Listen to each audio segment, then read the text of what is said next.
আজকে আমি কবি শঙ্কু ঘোষ এর আবৃত্তি শোনাবো।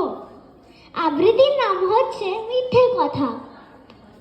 লোকে আমায় ভালোই বলে, দিব্যি চলন সই, দোষের মধ্যে একটু নাকি মিথ্যে কথা কই।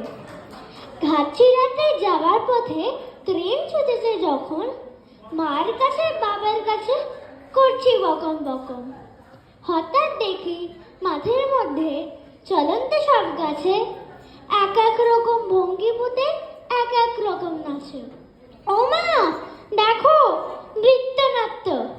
যেই বলেছি আমি, মা বকে দেয়, বড্ড যেন বেড়েছে ফাজলামি। চিড়িয়াখানার নাম জানো তো?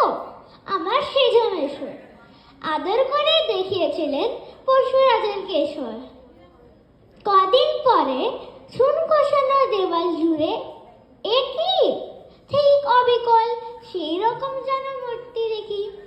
ক্লাসের মধ্যে যেই বলেছি সুরঞ্জনার কাছে, জানিস আমার ঘরের মধ্যে সিংহ বান্ধা আছে।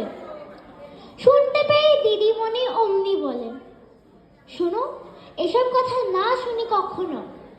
বলি না তাই সেসব কথা, সামলিয়ে থাকি খুব।